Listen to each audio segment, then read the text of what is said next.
sahabat, jumpa kembali dalam program Ngulik Alkitab. Program Ngulik Alkitab ini diselenggarakan sebagai sarana bagi kita mendalami Alkitab dan juga menemukan pesan yang relevan bagi kehidupan kita sehari-hari. Saya pemandu percakapan Pendeta Santiani Manurung, dan pada episode kali ini kita hendak mengulik 1 Samuel pasal 17. 1 Samuel pasal 17 diberi judul Goliat adalah Nefilim. Ini bentuk pertanyaan. Karena bentuk pertanyaan, maka kita hendak mau melihatnya berdasarkan teks 1 Samuel pasal 17. Dan untuk mengulik bacaan serta topik yang akan kita bincang ini, bersama dengan kita hadir di studio sebagai narasumber Bapak Pendeta Yohanes Bambang Mulyono. Salam jumpa Pak Pendeta.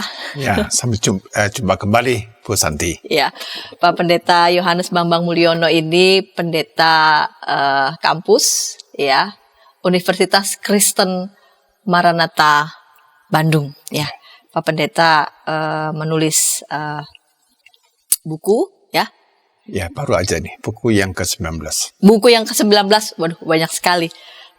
Saya selalu mengatakan yang melahirkan karya tulisan itu seperti melahirkan anak dalam tanda petik, ya. Itu buah dari apa ya, kerinduan, gitu, pergumulan, dan ketika itu lahir itu membawa ungkapan syukur. Dan itu kiranya boleh menjadi berkat ya bagi bukan cuma bagi mahasiswa tetapi juga pastinya bagi gereja-gereja. Ya, Pak Pendeta, kita mengulik 1 Samuel pasal 17 dengan judul Goliat adalah Nefilim. Ini bentuk pertanyaan. Dan sebelum kita memulai, kita mau berdoa. Silakan Bapak Pendeta boleh memimpin kita dalam doa. Mari para sahabat YKP dimanapun berada, umat percaya, kita menyatukan diri dalam doa. Bapa yang Maha Baik, Engkau adalah Allah yang terus berkarya di dalam sejarah. Dan karya Tuhan di dalam sejarah adalah karya yang terus bergerak kepada kepenuhan, kepada eskatologi. Dan kami ingin yang mana kami sebagai umat yang bergerak ke depan, tapi juga umat yang terus mau belajar, merefleksikan karya Tuhan yang Engkau sudah nyatakan di waktu-waktu dahulu sampai saat ini. Karena itu berikan kepada kami Roh Kudus-Mu, supaya kami dapat membaca, mengerti, memahami, dan tentunya kami dapat memberlakukannya dengan benar, supaya kami menghasilkan buah. Berikan kepada kami Roh Kudus-Mu agar kami dapat mengerti satu perikop yang tidak mudah, di mana kami mau membaca dengan lebih cermat kitab 1 Samuel pasal 17. Kami serahkan percakapan ini dalam kemurahan Tuhan. Kami berdoa dalam nama Tuhan Yesus Kristus. Amin. Amin. 1 Samuel pasal 17. Orang Filistin mengumpulkan tentaranya untuk berperang. Mereka berkumpul di Sokho yang di tanah Yehuda dan berkemah antara Sokho dan Azeka di Efes Damim. Saul dan orang-orang Israel juga berkumpul dan berkemah di lembah Tarbantin. Mereka mengatur barisan perangnya berhadapan dengan orang Filistin. Orang Filistin berdiri di bukit sebelah sini dan orang Israel berdiri di bukit sebelah sana, dan lembah ada di antara mereka. Lalu tampillah keluar seorang pendekar dari tentara orang Filistin, namanya Goliat dari Gat. Tingginya 6 hasta sejengkal. Ketopong tembaga ada di kepalanya, dan ia memakai baju zirah yang bersisik. Berat baju zirah ini 5.000 shikal tembaga. Dia memakai penutup kaki dari tembaga, dan di bahunya ia memanggul lembing tembaga. Gagang tombaknya seperti pesa tukang tenun, dan mata tombaknya itu 600 shikal besi beratnya. Dan seorang pembawa perisai berjalan di depannya. Ia berdiri dan berseru kepada barisan Israel, katanya kepada mereka, "Mengapa kamu keluar untuk mengatur barisan perangmu? Bukankah aku seorang Filistin dan kamu adalah hamba Saul? Pilihlah bagimu seorang dan biarlah ia turun mendapatkan daku. Jika ia dapat berperang melawan aku dan mengalahkan aku, maka kami akan menjadi hambamu. Tetapi jika aku dapat mengungguli dia dan mengalahkannya, maka kamu akan menjadi hamba kami dan takluk kepada kami." Pula kata orang Filistin itu, Aku menantang hari ini barisan Israel. Berikanlah kepadaku seorang supaya kami berperang seorang lawan seorang. Ketika Saul dan segenap orang Israel mendengar perkataan orang Filistin itu, maka cemaslah hati mereka dan sangat ketakutan. Daud adalah anak seorang dari Efrata, dari Betlehem Yehuda, yang bernama Isai. Isai mempunyai 8 anak laki-laki. Pada zaman Saul, orang itu telah tua dan lanjut usianya. Ketiga anak Isai yang besar-besar telah pergi berperang mengikuti Saul. Nama ketiga anaknya yang pergi berperang itu ialah Eliab, anak sulung, anak yang kedua ialah Abinadab, dan anak yang ketiga adalah Syama. Daudlah yang bungsu. Jadi ketiga anak yang besar-besar itu pergi mengikuti Saul. Tetapi Daud selalu pulang daripada Saul untuk menggembalakan domba ayahnya di Bethlehem. Orang Filistin itu maju mendekat pada pagi hari dan pada petang hari. Demikianlah ia tampil ke depan 40 hari lamanya. Isai berkata kepada Daud anaknya, ambillah untuk kakak-kakakmu bertih gandum ini seeva dan roti yang 10 ini, bawalah cepat-cepat ke perkemahan kepada kakak-kakakmu. Dan baiklah sampaikan keju yang 10 ini kepada kepala pasukan 1000. Tengoklah apakah kakak-kakakmu selamat dan bawalah pulang suatu tanda dari mereka. Saul dan mereka itu dan semua orang Israel ada di lembah Tarbantin Tengah berperang melawan orang Filistin. Lalu Daud bangun pagi-pagi, ditinggalkannya lah kambing dombanya pada seorang penjaga, lalu mengangkat muatan dan pergi, seperti yang diperintahkan Isai kepadanya. Sampailah ia ke perkemahan, ketika tentara keluar untuk mengatur barisannya dan mengangkat sorak perang. Orang Israel dan orang Filistin itu mengatur barisannya, barisan berhadapan dengan barisan. Lalu Daud menurunkan barang-barangnya dan meninggalkannya di tangan penjaga barang-barang tentara. Berlari-larilah Daud ke tempat barisan. Sesampai di sana, bertanya ia kepada kakak-kakaknya apakah mereka selamat. Sedang ia berbicara dengan mereka, tampillah maju pendekar itu namanya Goliat, orang Filistin dari Gad, dari barisan orang Filistin. Ia mengucapkan kata-kata yang tadi juga dan Daud mendengarnya. Ketika semua orang Israel melihat orang itu, larilah mereka daripadanya dengan sangat ketakutan. Berkatalah orang-orang Israel itu, sudahkah kamu lihat orang yang maju itu? Sesungguhnya ia maju untuk mencemoohkan orang Israel. Orang yang mengalahkan dia akan dianugerahi raja kekayaan yang besar. Raja akan memberikan anaknya yang perempuan kepadanya dan kaum keluarganya akan dibebaskannya dari pajak di Israel. Lalu berkatalah Daud kepada orang-orang yang berdiri di dekatnya, apakah yang akan dilakukan kepada orang yang mengalahkan orang Filistin itu dan yang menghindarkan cemooh dari Israel? Siapakah orang Filistin yang tak bersunat ini sampai ia berani mencemoohkan barisan daripada Allah yang hidup? Rakyat itu pun menjawabnya dengan perkataan tadi. Begitulah akan dilakukan kepada orang yang mengalahkan dia. Ketika Eliab kakaknya yang tertua mendengar perkataan Daud kepada orang-orang itu, bangkitlah amarah Eliab kepada Daud sambil berkata, mengapa engkau datang? Dan pada siapakah kau tinggalkan kambing domba yang 2-3 ekor itu di padang gurun? Aku kenal sifat pemberanimu dan kejahatan hatimu. Engkau datang kemari dengan maksud melihat pertempuran. Tetapi jawab Daud, apa yang telah kuperbuat? Hanya bertanya saja. Lalu berpalinglah ia daripadanya kepada orang lain dan menanyakan yang sama. Dan rakyat memberi jawab kepadanya seperti tadi. Terdengarlah kepada orang perkataan yang diucapkan oleh Daud, lalu diberitahukanlah kepada Saul, dan Saul menyuruh memanggil dia. Berkatalah Daud kepada Saul, janganlah seseorang menjadi tawar hati karena dia, hambamu ini akan pergi melawan orang Filistin itu. Tetapi Saul berkata kepada Daud, tidak mungkin kau dapat menghadapi orang Filistin itu untuk melawan dia, sebab engkau masih muda, sedang dia sejak dari masa mudanya telah menjadi prajurit.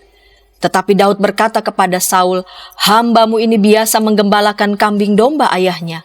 Apabila datang singa atau beruang yang menerkam seekor domba dari kawanannya, maka aku mengejarnya, menghajarnya dan melepaskan domba itu dari mulutnya. Kemudian apabila ia berdiri menyerang aku, maka aku menangkap janggutnya lalu menghajarnya dan membunuhnya. Baik singa maupun beruang telah dihajar oleh hambamu ini. Dan orang Filistin yang tidak bersunat itu, ia akan sama seperti salah satu daripada binatang itu, karena ia telah mencemooh barisan daripada Allah yang hidup.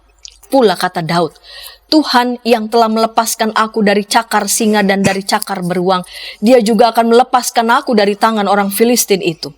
Kata Saul kepada Daud, pergilah, Tuhan menyertai engkau." Lalu Saul mengenakan baju perangnya kepada Daud, ditaruhnya ketopong tembaga di kepalanya dan dikenakannya baju zirah kepadanya. Lalu Daud mengikatkan pedangnya di luar baju perangnya, kemudian ia berikhtiar berjalan, sebab belum pernah dicobanya. Maka berkatalah Daud kepada Saul, "Aku tidak dapat berjalan dengan memakai ini, sebab belum pernah aku mencobanya." Kemudian ia menanggalkannya. Lalu Daud mengambil tongkatnya di tangannya, dipilihnya dari dasar sungai 5, batu yang licin, dan ditaruhnya dalam kantung gembala yang dibawanya, yakni tempat batu, sedang umbannya dipegangnya di tangannya. Demikianlah ia mendekati orang Filistin itu.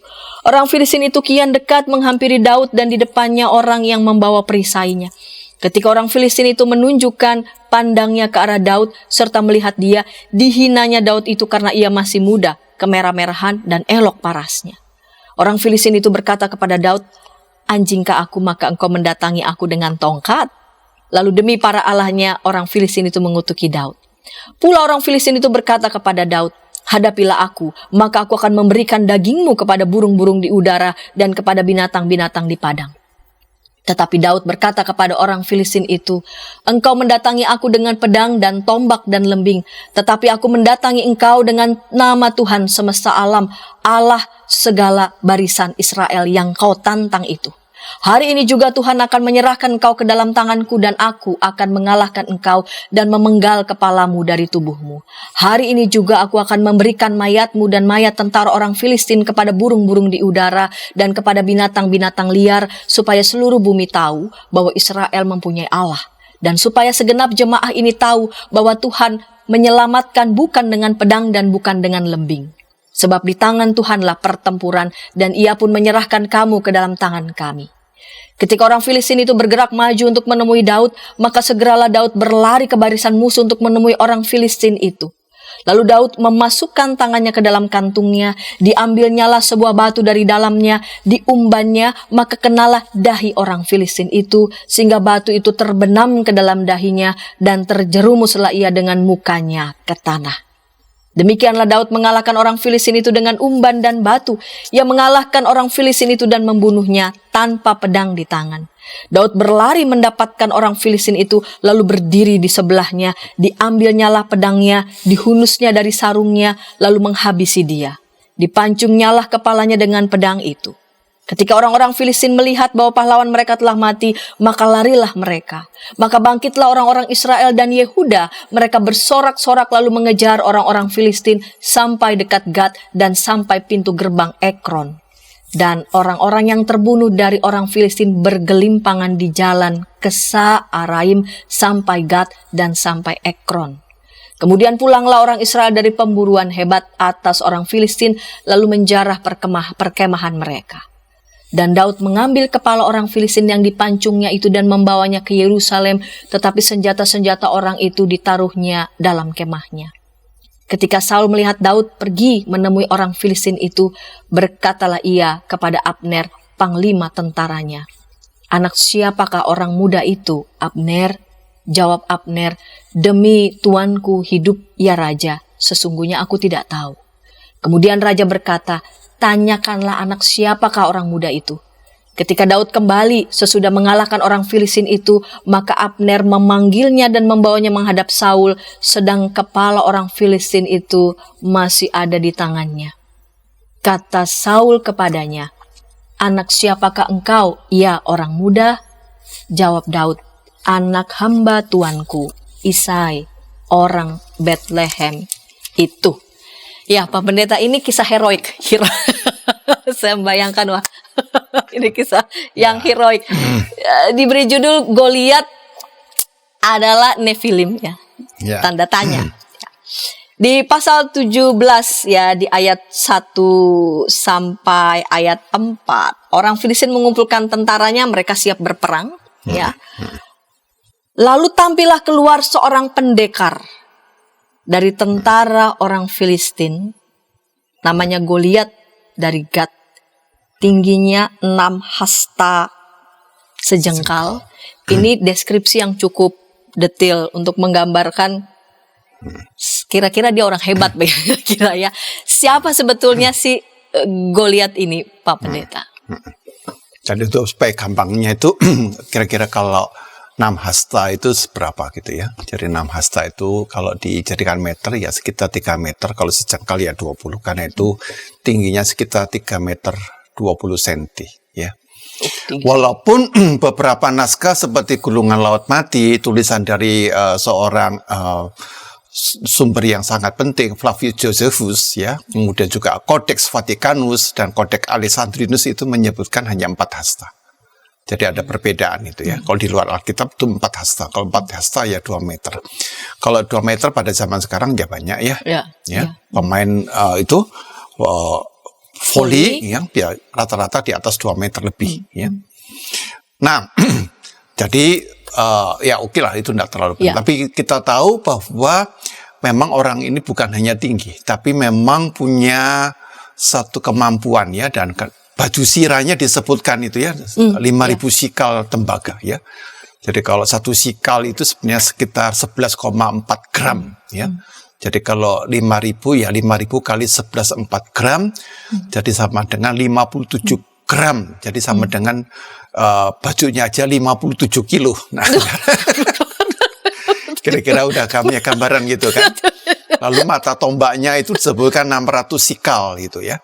Nah, 600 sikal itu kalau saya hitung jadi kilo sekitar 6,84 kilo. Jadi megangnya ini hampir 7 kilo ya gitu ya. Jadi kita bisa membayangkan sosoknya yang memang kuat, besar dan tinggi ya. Nah, lalu di sini sangat menarik. Ada baiknya kita sedikit membandingkan ya Bu ya, supaya ada gambaran tentang orang raksasa ini kan memang orang raksasa gitu kan. Ya, 54 kilo dengan situ banyak orang raksasa ya. Ya toh. Nah, mungkin ada baiknya kita membaca 2 Samuel pasal 21 ayat 19-20. Nah, ini saya kira informasi ini perlu untuk membanding ya.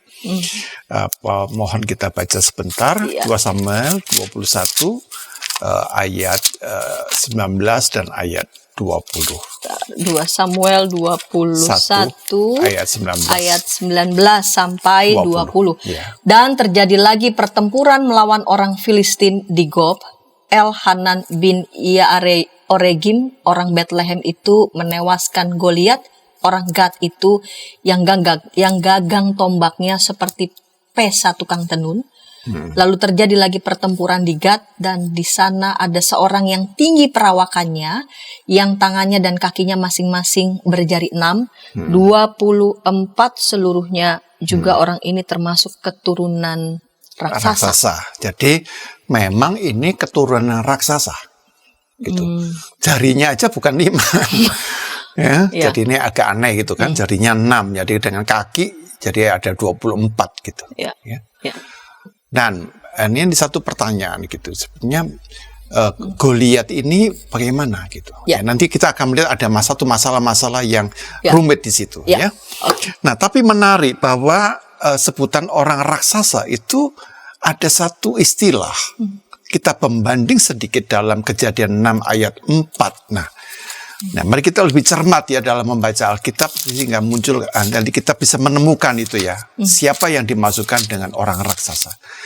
Kita baca sebentar Kejadian 6 ayat yang keempat. Kejadian 6 ayat 4, pada waktu itu orang-orang raksasa ada di bumi, ada juga pada waktu sesudahnya, ketika anak-anak Allah menghampiri anak-anak perempuan manusia, dan perempuan-perempuan itu melahirkan anak bagi mereka. Inilah orang-orang yang gagah perkasa di zaman purbakala, orang-orang yang kenamaan. Nah, kita akan ulas itu di segmen kedua, namun sebelumnya kita dengarkan pesan-pesan berikut ini. Dari kungkungan malam gelap. Nyanyikanlah nyanyian baru. Setiap hari Rabu, pukul 12 waktu Indonesia Barat. Dapat Anda nikmati di channel Lagu Rohani YKB GKI TV.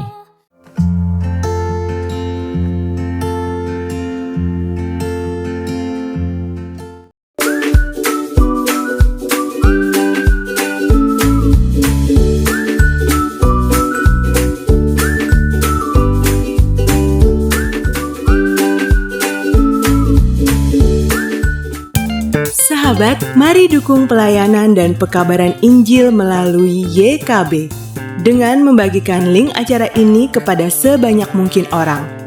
Dukungan juga dapat saudara lakukan dengan mentransfer dukungan finansial ke rekening BCA ke nomor 450 305 2990 450 305 2990 atas nama Yayasan Komunikasi Bersama.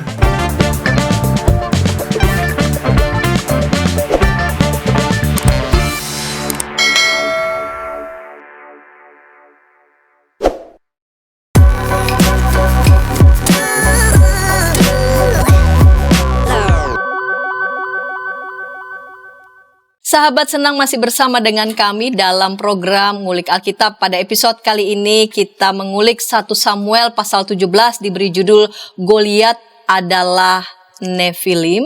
Dan saya mengajak sahabat boleh berinteraksi di kolom komentar yang sudah tersedia. Baik Pak Pendeta, kita lanjut di segmen kedua ini. Segmen pertama di ujung Pak Pendeta sudah memberikan clue ya. Orang-orang raksasa.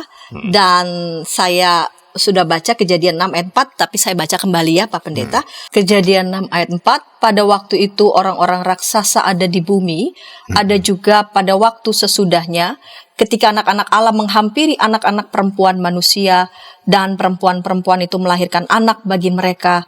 Inilah orang-orang yang gagah perkasa di zaman purbakala, orang-orang yang kenamaan. Jadi siapa sesungguhnya yang dimaksud raksasa ini dan kembali kaitannya dengan Goliat? Jadi memang kan disebutkan Goliat ini memang orang raksasa dan lebih tepat keturunan raksasa. Keturunan raksasa. Sehingga mempunyai fisik yang tidak seperti manusia pada umumnya. Pada umumnya gitu kan. Nah, inilah masalah dalam terjemahan.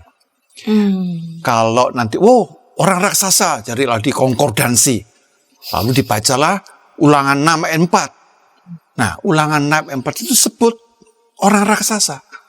Tetapi dengan satu istilah khusus. Nefilim.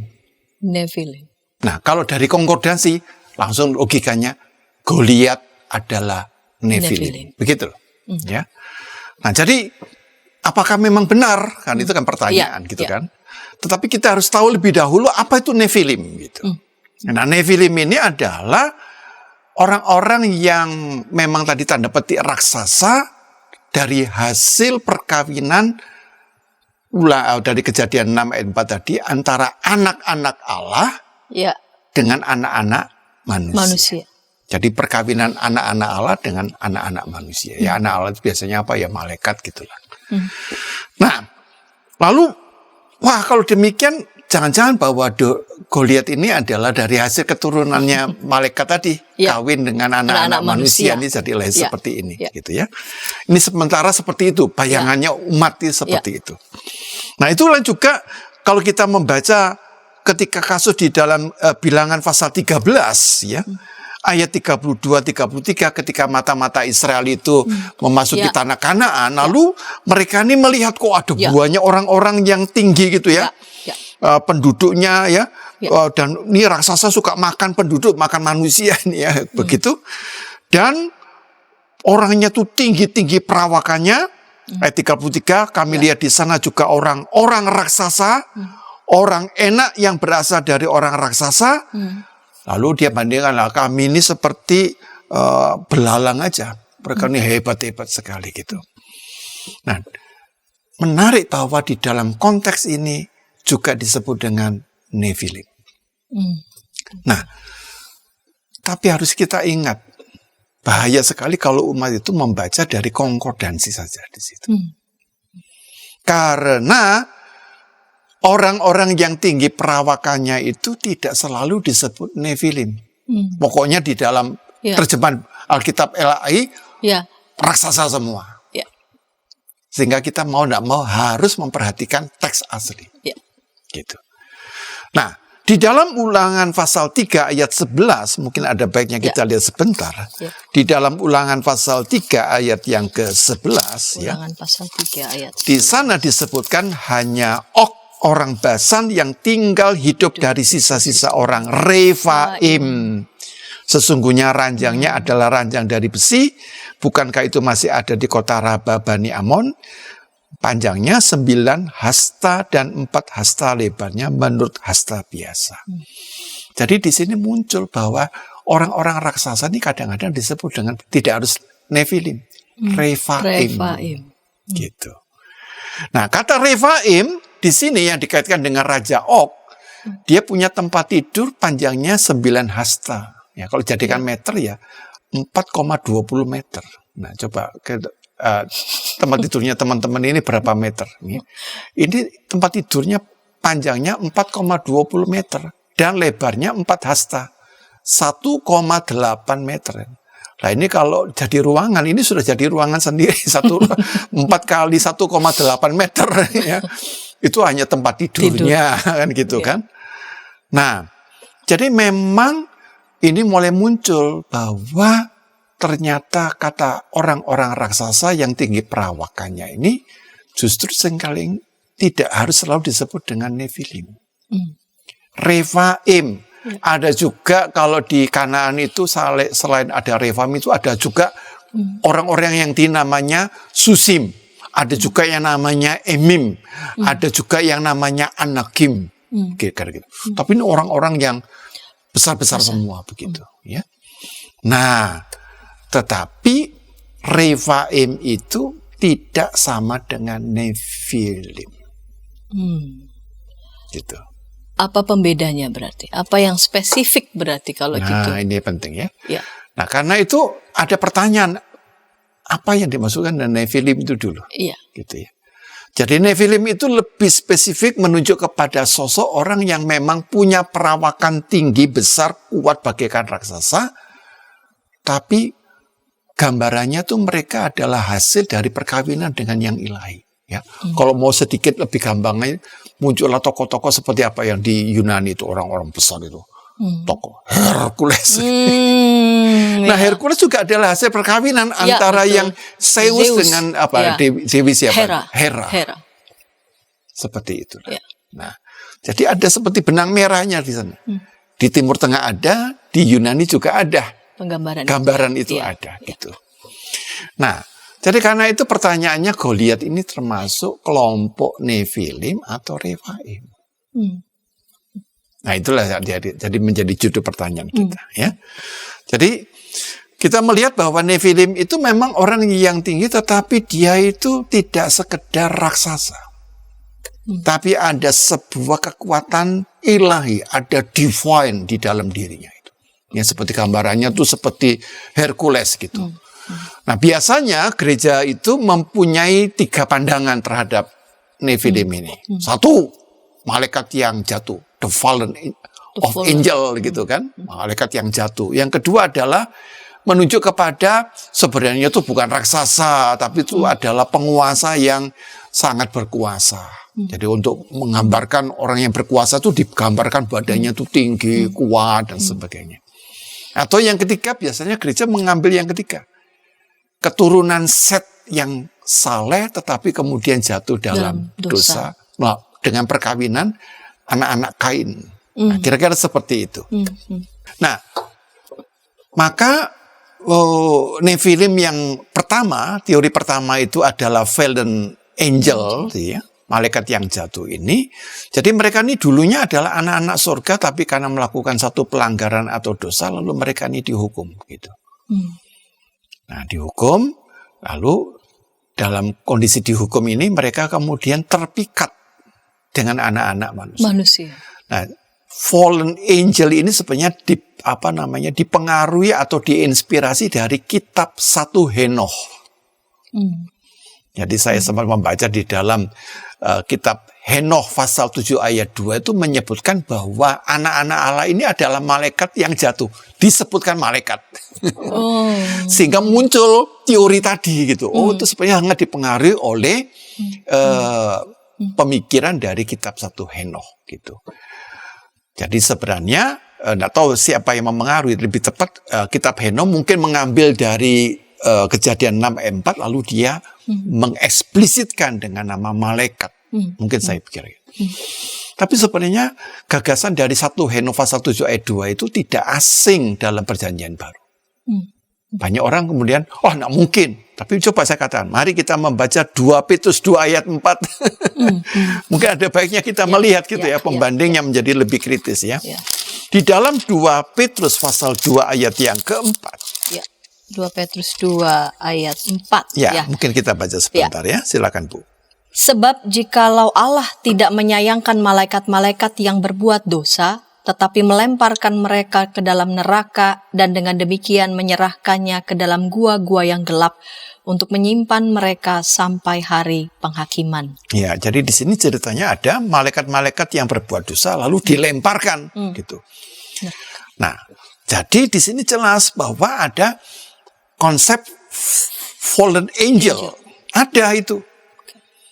Nah, sekarang yang mana yang dipakai gitu. Kalau pakai teori yang kedua adalah penguasa. Pokoknya penguasa yang hebat seperti Alexander Agung, the Great. Alexander itu ya orang yang kuat begitu kan. Bisa menaklukkan sampai ke India begitu kan. Persia pun juga ditaklukkan oleh anak yang masih muda ini gitu kan.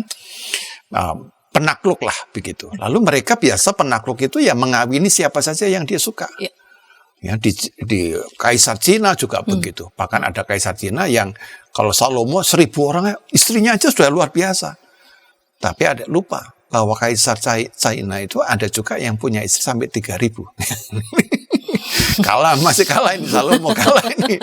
Tapi mau mengatakan bahwa memang jiwa dari penakluk itu begitu. Ya, seperti Genghis Khan, banyak sekali orang lupa bahwa Genghis Khan itu mengawini banyak orang dan banyak orang juga tanpa sadar adalah mungkin ya dari keturunan dari Genghis Khan ya. Atau teori yang ketiga tentang keturunan Set yang saleh ya. Jadi nantinya orang saleh yang hidup bergaul dengan Allah ya. Lalu mereka ini tergoda untuk mengawini para perempuan dari keturunan Kain ya. Nah, sehingga dari perkawinan antara keturunan Set dan keturunan Kain ini menghasilkan orang-orang yang melakukan kejahatan sehingga Allah kemudian memutuskan untuk menghukum seluruh bumi itu ya. Akhirnya cerita tentang air bah itu. Nah, tentunya kita harus mencoba memilah supaya jemaat nanti tidak liar dalam mengambil keputusan itu ya. Sebenarnya bagaimana ya? Mari kita mencoba memikirkan. Kalau pakai fallen angel, bukankah itu bertentangan dengan kata-kata Yesus? Ya. Saya ingat di dalam Matius pasal 22 ayat 30, Yesus pernah berkata begini. Karena pada waktu kebangkitan orang tidak kawin dan tidak dikawinkan, melainkan hidup seperti malaikat di surga. Nah, harusnya tidak mungkin malaikat jatuh itu bisa ngawini, gitu kan? Kan hidup seperti malaikat yang tidak lagi kawin dan dikawinkan, begitu. Ya. Nah, jadi artinya para malaikat itu harusnya ya hidup suci, ya tidak punya hasrat, ya tidak punya nafsu untuk melakukan hubungan seksual gitu. Nah, sekarang bagaimana untuk menjawab masalah ini ya? Jadi kita lupa bahwa yang disebutkan oleh Yesus itu adalah malaikat di surga. Malaikat di surga. Ya, bukan malaikat yang jatuh. Kalau malaikat di surga, pasti hidup kudus. Tapi ini ceritanya malaikat yang jatuh. Nah, malaikat yang jatuh itu ya bisa mempunyai nafsu. Ya. Jadi kalau kita lihat bahwa malaikat itu kadang-kadang menampilkan dirinya seperti manusia.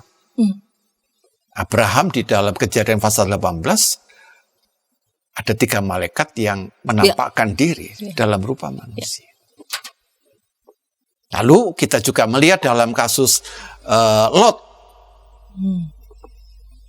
Ini malaikatnya dalam bentuk manusia dan orang-orang Sodom ingin menyodomi para malaikat ini.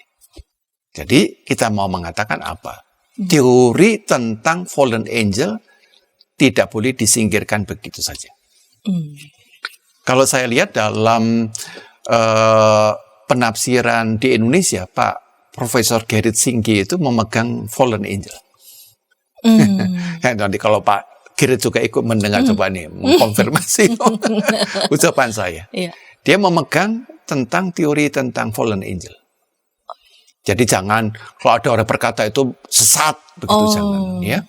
Karena saya pernah menyinggung dalam khotbah di sini salah satu jemaat langsung saya dikatakan sesat. Sebenarnya saya hanya menyampaikan pemikiran saja bahwa ada orang pernah berpikir seperti itu. Gitu. Tetapi apakah itu soal sikap saya itu saya kan tidak pernah mengatakan. Gitu. Tetapi ada pemikiran itu dan dasarnya tadi 2 Petrus pasal 2 ayat 4 tadi itu menyatakan. Ya. Dan juga di dalam misalnya Markus 16 ayat 5 lalu di sana disebutkan lalu mereka masuk ke dalam kubur, mereka melihat seorang muda yang berjubah putih duduk di sebelah kanan, mereka pun sangat terkejut. Jadi malaikat berbentuk manusia. Ya, kira-kira seperti itu. Jadi tentang Nephilim itu memang dipahami ada 3 teori, tetapi fallen angel itu jangan disingkirkan begitu gampang gitu. Hanya karena kata-kata Tuhan Yesus bahwa di surga itu malaikat itu hidup kudus dan tidak dikawinkan dan mengawinkan. Ya betul. Tapi ini ceritanya bukan tentang malaikat di surga, tentang malaikat yang jatuh. Ya kira-kira seperti itu, Bu Santi. Ya. Lalu kemudian bagaimana kita menunjuk makna Nephilim ini? Jadi kalau kemungkinan tadi ya, yang 3 teori itu, jadi sikap kita kira-kira bagaimana? Kita mau menunjuk siapa berarti kalau berkaitan dengan makna Nephilim itu? Jadi kalau kita lihat pertanyaannya adalah nanti yang harus kita jawab itu Goliat yang raksasa ini apakah masuk Nephilim? Begitu. Nah jawaban saya bukan. Jadi Goliat itu masuk dalam kelompok Rephaim. Ya, jadi Rephaim. Jadi bukan Nephilim. Bukan Nephilim. Melainkan dia masuk dalam golongan Rephaim. Jadi memang, nah ini ada satu penggalian yang sifatnya arkeologis, memang ditemukan kadang-kadang kerangka-kerangka yang abnormal. Yang tidak seperti manusia umumnya ya.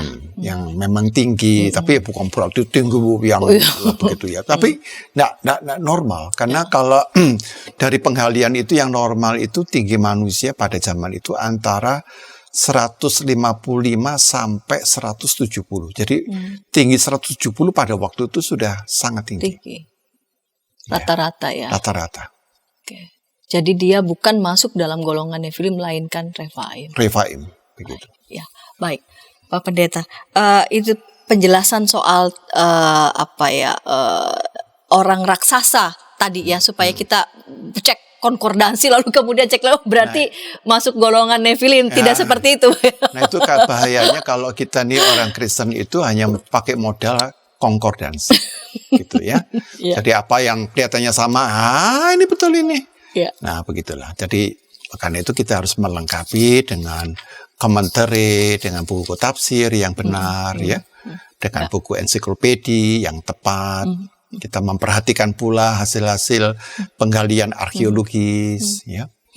Nah, berita-berita ini membuat kita menjadi orang Kristen yang lebih lengkap wawasannya, sehingga kalau kita berbicara tidak terlalu mudah, ya. Nah, dengan cara ini kita juga mencegah untuk memberikan penghakiman, menyalahkan orang. Jadi kita bisa lebih lebih enak gitu, karena kita semuanya adalah pembelajar sebenarnya kita nih. Orang Kristen semuanya adalah pembelajar.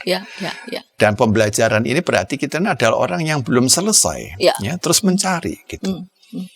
Dan pembelajaran ini membuat kita menjadi lebih rendah hati gitu, dan baru kita bisa melihat dengan rendah hati itu satu kekayaan. Mengapa sih ada penggambaran tentang Rephaim yang disebutkan pada tokoh Goliat? Lalu apa maksudnya Nephilim itu? Begitu ya.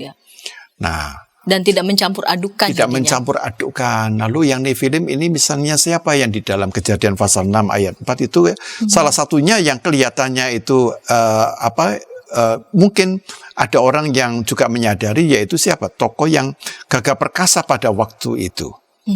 Nah, ini kalau kita perhatikan misalnya adalah Nimrod misalnya. Nah, kemungkinan Nimrod itu adalah Nephilim. Begitu.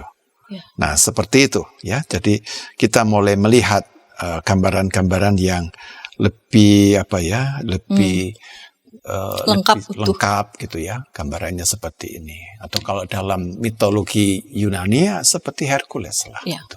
Antara dewa dan manusia. Manusia yang kami. Ya. Dan konsep itu ternyata bukan hanya Yunani. Kalau kita perhatikan hampir tokoh-tokoh di dalam Mahabharata dan Bharata Yuda itu juga adalah tokoh-tokoh dari hasil perkawinan antara dewa. Seperti Gatotkaca, ya, itu adalah perkawinan, ya, antara dewa apa itu Surya, tidak salah itu ya, dewa matahari ya, dengan siapa itu, dengan Dewi Amba, tidak salah begitu. Jadi artinya penggambaran tentang itu bukan sesuatu yang aneh atau hanya dalam Alkitab, tetapi hampir itu di berbagai budaya. Berbagai budaya. Ada berbagai budaya. Itu kok aneh ya, padahal mereka enggak pernah ngomong-ngomong pakai WA begitu ya. Ya, kok bisa ada ide yang sama gitu loh ya. Kalau zaman sekarang ya karena dulu ya kamu kirim WA sih gitu ya. Lalu saya kembangkan cerita dari WA ini dalam sebuah apa namanya satu story yang saya imajinasi. Lalu begitu. Kirim ke semua. Dikirim semua lalu wah ini. Lalu bisa menduplikasi begitu saja begitu ya. Tapi kan kenapa itu? Baik dalam budaya Hindu dan juga kalau penguasa contohnya adalah Kaisar Jepang. Ya. Kaisar Jepang itu dipahami sebagai keturunan dari dewa matahari Dewi Amaterasu Omikami. Ya, saya ingat ini waktu SMP itu kan pelajarannya itu ya. Dewi Amaterasu Omikami. Karena itu Kaisar itu ilahi. Karena kelahiran dari Dewi Amaterasu Omikami. Nah, kaisar-kaisar China itu kelahiran dari ini sang naga, ya, karena itu jalannya kaisar itu jalannya naga, omongannya kaisar omongan sang naga, gitu. Nah, sang naga ini dari siapa? Ini campur tangan dari Sangdi, bukan sang besar, Sangdi, Tuhan, dari Tuhan, dari penguasa langit. Ya. Jadi hampir banyak budaya. Hampir semua budaya punya gambaran. Ya, baik timur, itu, barat itu aneh sekali. Konsep tentang dewa dalam hal ini mungkin dewa kalau kita menyebutnya malaikat itu hampir sama. Hampir sama. Baik, Pak Pendeta, di sini kita lanjut ya. Daud tiba di medan pertempuran lalu kemudian digambarkan dalam penulisan 1 Samuel Daud mengalahkan ataupun membunuh begitu Goliat, padahal dia sangat muda, dia dibandingkan dengan Goliat dia bukan siapa-siapa.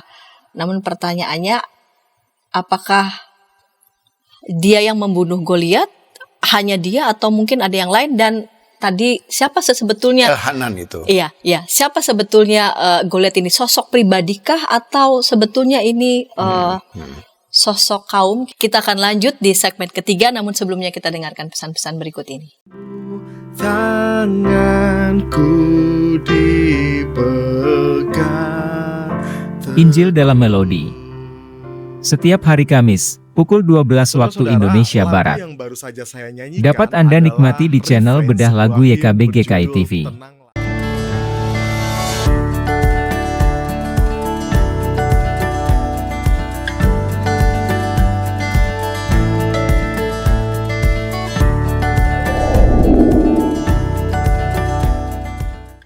Sahabat, mari dukung pelayanan dan pekabaran Injil melalui YKB dengan membagikan link acara ini kepada sebanyak mungkin orang. Dukungan juga dapat saudara lakukan dengan mentransfer dukungan finansial ke rekening BCA ke nomor 450 305 2990 450 305 2990 atas nama Yayasan Komunikasi Bersama.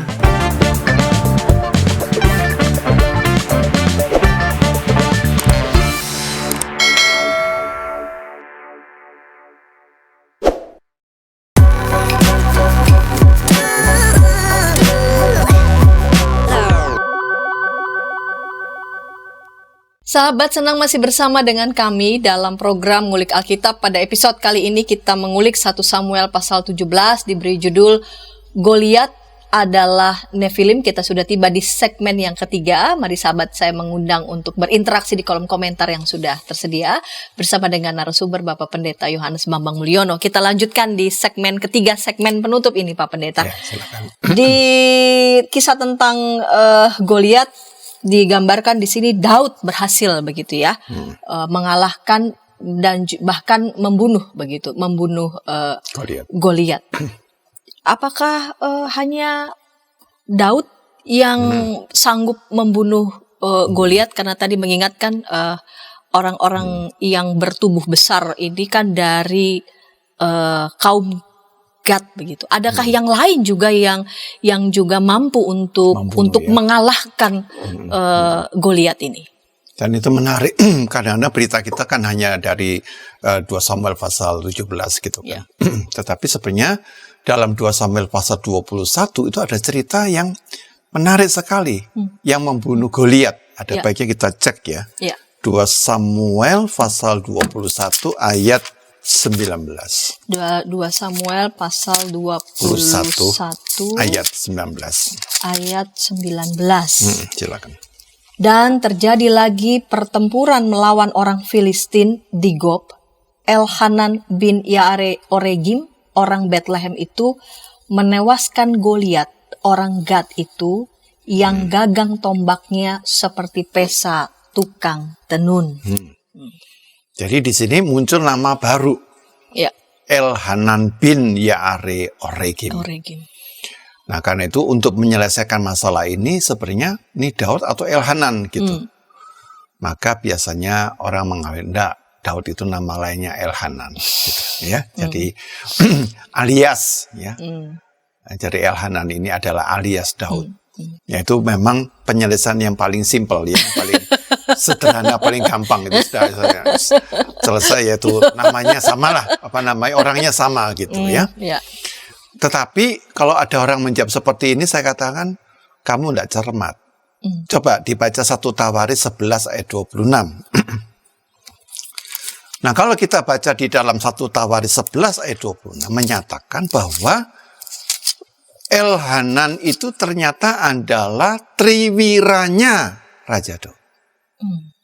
Jadi Raja Daud itu punya semacam panglimanya lah gitu ya. Orang-orang yang andalannya gitu ya, triwiranya. Ya. Mungkin baiknya kita baca sebentar ya. 1 Tawaris 11 ayat 26. Pahlawan-pahlawan yang gagah perkasa ialah juga Asael, saudara Yoab, selanjutnya Elhanan bin Dodo dari Bethlehem. Nah, di sini muncul Elhanan. Gitu. Nah ini bingung. Nah di sini Elhanan ini adalah dianggapnya sebagai salah satu orang yang menjadi andalannya dari Daud. Gitu. Ya. Nah apakah memang benar Elhanan ini adalah Daud? Ya. Nah kalau bukan berarti ada Goliat lagi dong. Jadi bagaimana gitu? Maka penyelesaiannya begini. Goliat itu bukan sebagai nama. Jadi Goliat itu menunjukkan kepada siapa saja orang yang punya kekuatan dengan badan yang memang besar. Jadi semacam julukan kah? Julukan lah. Julukan. Jadi Goliat itu bukan nama. Jadi yang memang ditunjukkan namanya Goliat, tapi ini adalah maksudnya julukan. Orang yang mempunyai kekuatan yang besar, kekuatan yang ekstra, dengan tubuh yang memang sangat istimewa, begitu. Dan bisa dikalahkan, bukan hanya Daud, tetapi ternyata juga adalah seorang yang bernama Elhanan itu. Ya. Jadi ada beberapa Goliat. Nah, karena saya katakan Goliat adalah orang kelompok Refaim. Nah, orang-orang Refaim itu namanya Goliat. Dijuluki begitu. Dijulukin. Jadi jemaat jangan lagi mengatakan bahwa Goliat itu cuma satu. Goliat itu adalah kelompok dari Refaim. Orang-orang yang bertubuh raksasa dan memang bukan hanya tubuh, memang keturunan raksasa. Dan disebutkan tadi jarinya 6. Gitu ya. Jadi bukan manusia dia itu. Gitu. Dalam 1 Samuel 17 ini Daud akhirnya berkelahi dengan Goliat dan digambarkan secara dramatis begitu ya. Goliat ini dikalahkan hanya dengan apa ya? Kalau penggambaran sekolah minggu kan Ditepil lah. iya seperti itu, cuman Diketapel gitu iya dengan batu begitu persis ya, arahkan ke dahinya sehingga apa sampai tertanam gitu, dan itu membuatnya jatuh. Namun sebelumnya kan Daud mengatakan bahwa ya, engkau mendatangi aku dengan pedang dan tombak dan lembing, tetapi aku mendatangi engkau dengan nama Tuhan semesta alam, Allah segala barisan Israel yang kau tantang itu. Jadi sesungguhnya dengan kekuatan apa sebetulnya Daud sanggup begitu mengalahkan Goliat itu?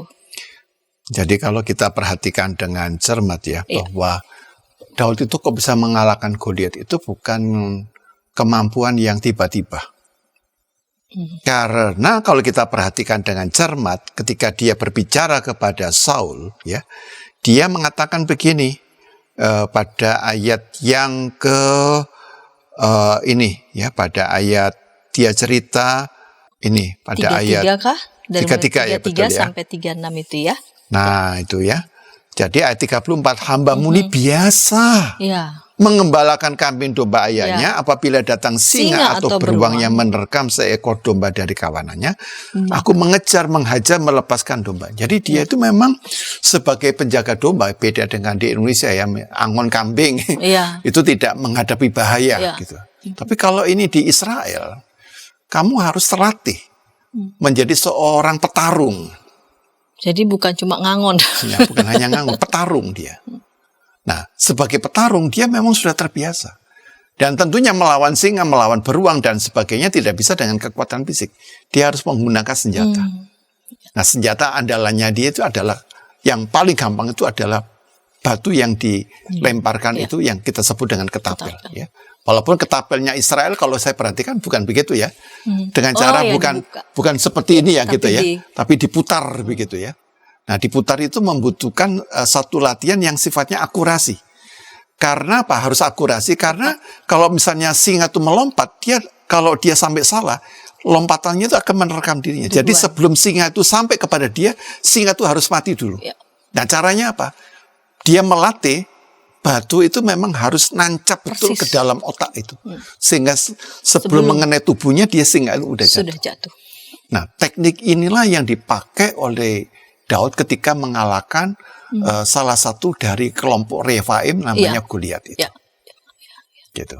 Nah, memang dalam hal ini Daud melihat bahwa apa yang dia lakukan sebagai bentuk penyertaan Tuhan kepada dirinya, gitu ya.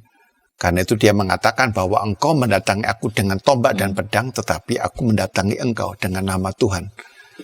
Ya, dengan Adonai, ya, semesta alam itu. Dan aku akan mengalahkan engkau.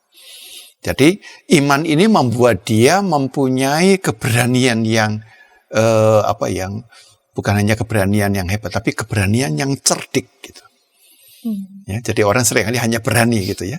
Tapi kalau Daud ini adalah berani yang cerdik gitu. Kalau fisik bertarung gini Jelas, pasti kalah salah. gitu.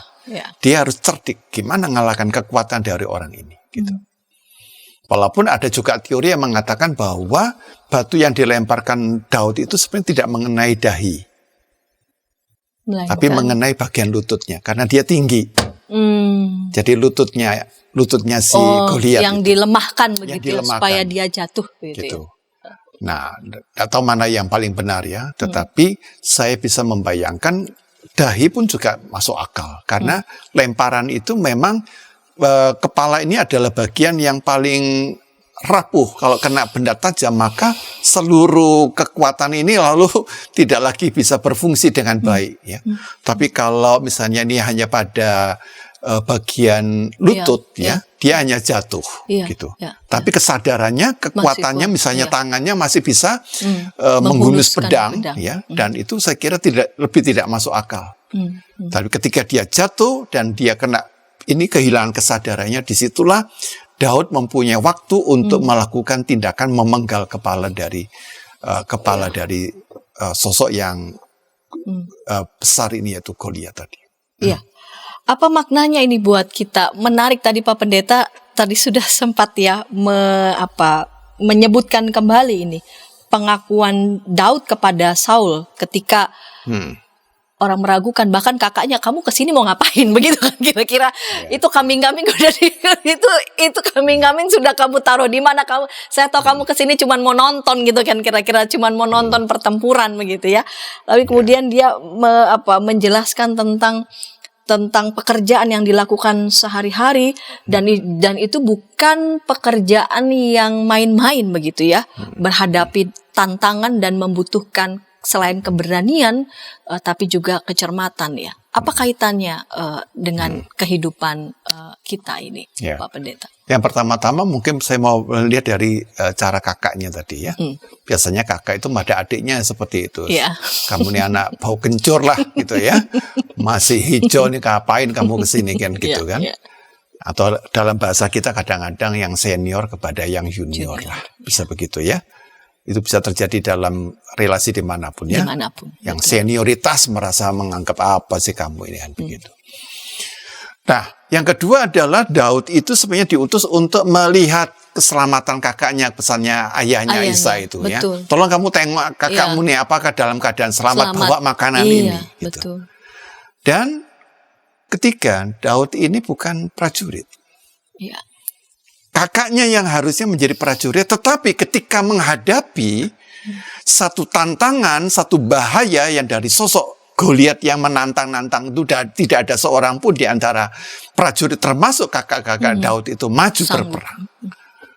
Ternyata dari orang yang terlatih dalam menghadapi bahaya, kelihatannya hanya gembala kambing. Dia terlatih setiap hari. Ternyata jiwa prajuritnya itu lebih kuat dibandingkan orang yang berstatus sebagai prajurit.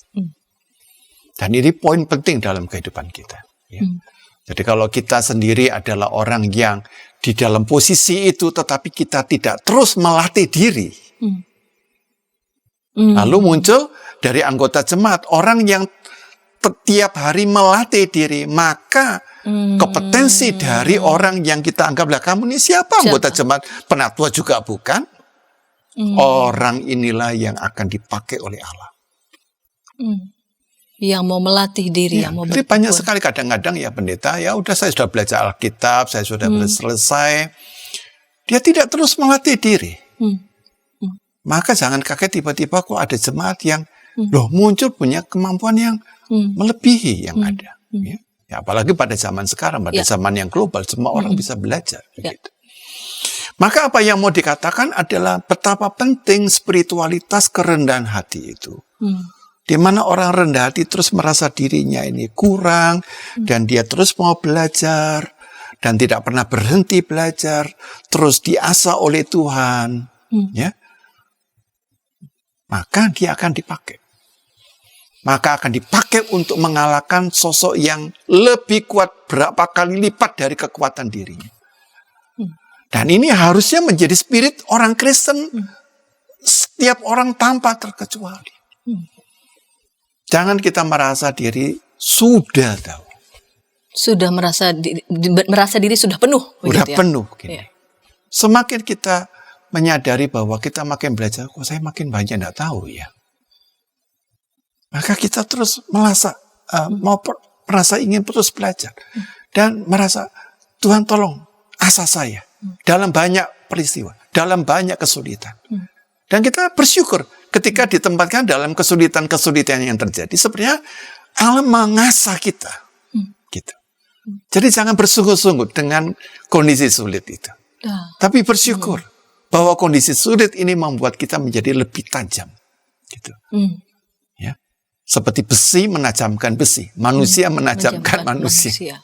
Kita perlu juga ditajamkan oleh relasi-relasi dengan di antara kita, di dalam komunitas kita, begitu.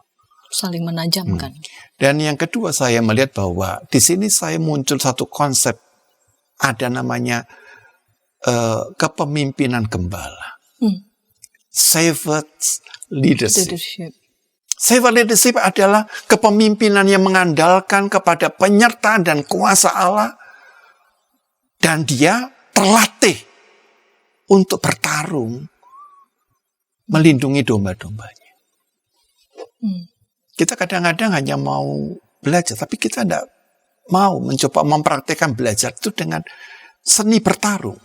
Bukan bertarung yang fisik gitu ya. Bertarung secara spiritual. Bertarung di dalam menghadapi satu perdebatan-perdebatan yang sulit.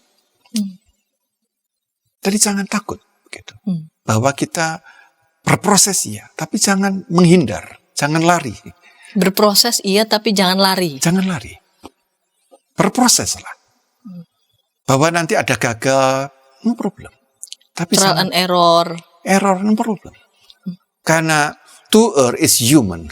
Kesalahan itu watak manusia. Jadi saya kalau ngajar di kelas, salah kamu jangan takut. Terus. Tapi dari sini nanti kamu akan melihat bagaimana menemukan yang benar itu. Nah ini penting sekali. Artinya apa? Bahwa bahaya yang terbesar di dalam hidup kekristenan itu adalah orang merasa sudah cukup. Lalu muncul sebuah kesombongan rohani. Lalu gampang, tangannya nuding sana, nuding situ. Gitu, ya. Lalu dia meninggikan diri, sok-sokan dia. Dan berbahaya sekali orang-orang seperti ini kalau menjadi penatua. Apalagi dia menjadi seorang pendeta, berbahaya sekali. Ya.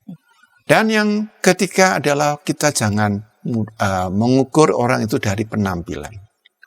Ya. Jangan menilai orang dari covernya lah, orang bilang begitu kan. Iya. Karena kelihatannya lemah seperti Goliat mengatakan, abang saya ini seperti anjing atau gimana itu ya. Kamu bawa pentung lah gitu. Nah, kamu tidak tahu lah tongkat saya ini beratnya hampir 7 kilo. Saya pentung sekali kamu mati. Iya. Tapi ingat, kelihatannya kecil, tadi dia cerdik. Bukan otak. Maka kita melihat bahwa sekarang penampilan itu ya penting tapi tidak terlalu penting. Karena sering mengelabui ya. Mengelabui. Bahkan kita sering kali dikelabui oleh penampilan. Betul. Ya kan? Jadi perhatikan di jemaat. Orang-orang yang kelihatannya tapi punya kemampuan yang besar. Penampilan sederhana aja. Sorry dalam bentuk gampangnya. Penampilannya ya bukan orang kota lah gitu. Tapi ketika diberi kesempatan. Dia menjadi sosok seperti Daud yang cerdik sekali.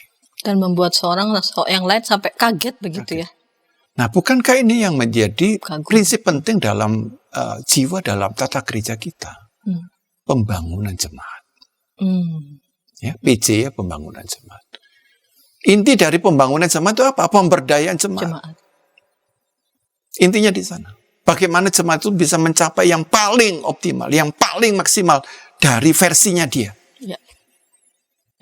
Maka gereja itu akan memiliki satu kemampuan yang besar karena tiap orang akan memberikan yang terbaik sesuai dengan talenta dan panggilan dari dirinya. Nah, kalau itu terjadi, kita bisa mengalahkan Goliat-Goliat dalam banyak manifestasi. Ya, tidak dalam bentuk fisik, dalam bentuk ideologi, dalam bentuk kekuatan-kekuatan yang destruktif, ya. Kita bisa melawan. Tapi kalau tidak ya kita akan menjadi makanan empuk dari si Goliat modern atau Goliat yang ada pada saat ini. Ya. Jadi penting melatih tadi ya spiritualitas kerendahan hati, dari situ dia akan belajar bertekun. Ya, melatih diri dan Tuhan akan memakai ya orang-orang yang memang sungguh-sungguh bertekun ya. Makin hari dia makin mengasah dirinya ya, lalu kemudian satu dengan yang lain saling mengasah dan mengeluarkan yang terbaik dari versi dirinya, sehingga dengan demikian dimampukan untuk dapat menghadapi ya, tidak lari. Ya. Berproses oke. Berproses. Tapi jangan lari. Jangan mudah give up. Karena catatannya begini, ini memang agak menyimpang dikit, tapi saya mendapatkan dari banyak peneliti yang mengatakan bahwa generasi sekarang ini banyak yang mudah give up, gampang menyerah. Nah, kita harus mencoba melihat, biarkan kecenderungan itu ada, tren itu ada, tetapi kita semua adalah orang-orang yang telah ditebus oleh Kristus. Kita tidak seperti dunia. Jangan kamu serupa dengan dunia ini. Biar dunia trennya begitu. Tapi kita anak-anak muda milenial ataukah generasi Z, ya, kita tidak begitu. Justru lewat ini kita lihat Daud yang penampilan yang dianggap kemerah-merahan justru eager ya, dia tajam dan berani menghadapi. Dan dia cerdik. Gitu. Dan cerdik. Jadi yang sekarang penting itu adalah apakah kamu cerdik menghadapi masalah. Menghadapi masalah. Kalau kamu cerdik masalah itu nanti kamu lihat, kamu akan tampil menjadi pemenang seperti Daud. Baik Pak Pendeta, terima kasih untuk menginspirasi kita menemukan pesan-pesan yang bernas ya dalam bacaan 1 Samuel pasal 17, dan ketika tayangan ini boleh memberkati sahabat dimanapun berada, karena juga lewat proses ngulik Alkitab kita sebetulnya juga sedang berlatih ya untuk bisa dilengkapi wawasan kita untuk bisa melihat teks-teks ini dengan lebih lengkap, dengan lebih utuh. Sahabat boleh membagikannya kepada sebanyak mungkin orang dan boleh menekan tombol like dan subscribe sehingga boleh mendapatkan update tayangan YKB GKI TV. Kita akan menutup program ini pada episode ini dalam doa. Dalam doa silakan Pak Pendeta boleh memimpin kita dalam doa. Kembali kita akan berdoa, mari kita menyerahkan hidup kita di dalam penyertaan Tuhan. Bapa yang Maha Baik, melalui firman-Mu yang Kau sampaikan kepada kami di dalam 1 Samuel pasal 17, kami boleh belajar bagaimana Engkau memakai orang-orang sederhana, orang-orang yang dianggap lemah, yang dianggap tidak berdaya, justru menjadi alat yang sangat efektif untuk menunjukkan kuasa Allah di dalam hidupnya. Kami mau bertanya di dalam konteks itu ya Tuhan, apakah kami juga adalah hamba-hamba Kristus yang efektif menyatakan kuasa Allah ketika kami menghadapi realitas manifestasi Goliat dalam berbagai bentuk. Bapa, kami percaya bahwa di dalam Kristus oleh kuasa Roh Kudus, kami dimampukan, kami disanggupkan. Karena itu berikan kepada kami hikmat, kepandaian, kecerdasan, dan pengetahuan. Tetapi lebih utama lagi, kerendahan hati, sehingga kami terus mau berproses di dalam dan melalui Engkau, ya Kristus. Ketika kami berproses di dalam dan melalui Engkau, jangan Kau biarkan kami melarikan diri ketika kami merasa terancam.